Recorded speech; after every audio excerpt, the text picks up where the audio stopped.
नमस्कार दोस्तों, मैं हूं संजय राजन। हमारे चैनल द पब्लिक नोट में आपका बहुत बहुत स्वागत है। ऐसा पहली बार नहीं है जब किसी संघ प्रमुख ने हिंदुओं की घटती आबादी को लेकर चिंता जताई हो। मुझे याद है, इसके पहले लखनऊ के एक कार्यक्रम में पहली बार तात्कालिक संघ प्रमुख के सुदर्शन ने इस बात की पैरोकारी की थी। कहा था कि हिंदुओं को अल्पसंख्यक होने से बचना है तो कम से कम 3 या 4 बच्चे हर एक हिंदू परिवार में होना ही चाहिए। उस वक्त इस बात को लेकर बड़ी चर्चा रही। दरअसल भारत में या विश्व में लगातार बढ़ती मुस्लिम आबादी के संदर्भ में यह बयान दिया गया था। आज एक बार फिर संघ प्रमुख मोहन भागवत ने यही बात कही है। भागवत ने लखनऊ के ही एक कार्यक्रम में इस बात की नसीहत दी कि हर एक हिंदू के घर में कम से कम 3 बच्चे होने ही चाहिए। इसके लिए नवदंपतियों को प्रेरित करने की जरूरत है।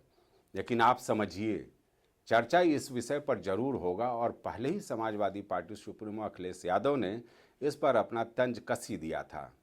प्रतिक्रिया में अखिलेश ने कहा था कि बीजेपी में जिनके बच्चे नहीं हैं, पहले उन पर कार्रवाई होनी चाहिए। जाहिर सी बात है, नाम बेशक न लिया गया हो, लेकिन इशारा उत्तर प्रदेश के मुख्यमंत्री योगी आदित्यनाथ, प्रधानमंत्री नरेंद्र मोदी से लेकर संघ प्रमुखों की ओर ही था।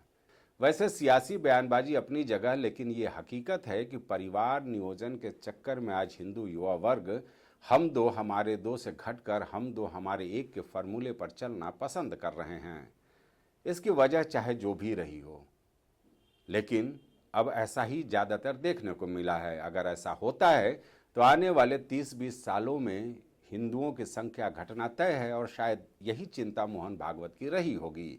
इस संदर्भ को आगे बढ़ाते हुए भागवत ने यहाँ तक कह दिया कि भारत में रहने वाले ज़्यादातर मुसलमान हिंदू ही हैं और उनकी घर वापसी ज़्यादा से ज़्यादा और जितनी जल्द हो हिंदुस्तान के लिए बेहतर होगा। भागवत ने इस बात की भी नसीहत दी कि घर वापसी यानी इस्लाम से हिंदू धर्म अपनाने वालों का हिंदू समाज की ओर से स्वागत किया जाना चाहिए। इसमें कोई दो राय नहीं है कि हिंदुस्तान में मुसलमानों को विदेशी मुस्लिम आक्रांताओं के पहले कोई अस्तित्व नहीं था, बल्कि जब मुस्लिम आक्रांता भारत आए और यहाँ लंबे समय तक शासन किया तो जबरन हिंदुओं को ही मुसलमान बनाया गया या कुछ और भी परिस्थितियाँ रही जिससे हिंदुओं ने इस्लाम धर्म को कबूल किया, जहाँ से ये परंपरा आगे बढ़ी और आज भारत में 2025 तक का अनुमानित मुस्लिम आबादी पूरे देश की आबादी का करीब 14 से 15% तक पहुँच चुका है।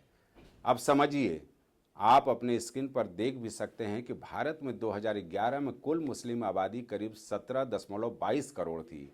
2025 तक ये आबादी करीब 20 से 22 करोड़ तक पहुंच चुकी है। हालांकि इस साल के प्रस्तावित जनगणना के बाद असली तस्वीर सामने आएगी। भारत में आज की तारीख में करीब 14 से 15% मुस्लिम आबादी है, जो दुनिया के लिहाज से मुस्लिम आबादी वाला तीसरा सबसे बड़ा देश भारत बन चुका है। अब अगर दुनिया की बात करें तो आपको आश्चर्य होगा कि 2025 तक के आंकड़े के मुताबिक मुस्लिम आबादी करीब 2 अरब के आसपास पहुंच चुकी है, जो धर्म के हिसाब से दुनिया की दूसरी सबसे बड़ी आबादी है। आज दुनिया की आबादी का 21% अकेले मुसलमान हैं, जिसका 40% हिस्सा अकेले इंडोनेशिया, पाकिस्तान, भारत और बांग्लादेश इन 4 देशों में रहता है। अभी जब मुस्लिम आबादी की ये स्थिति है तो आने वाले 10-20 सालों में हालात क्या होंगे, ये समझने की जरूरत है और शायद इसी चुनौती के मद्देनजर ही संघ प्रमुख मोहन भागवत ने हिंदुओं के हर एक परिवार में 3 बच्चों की नसीहत दे डाली है।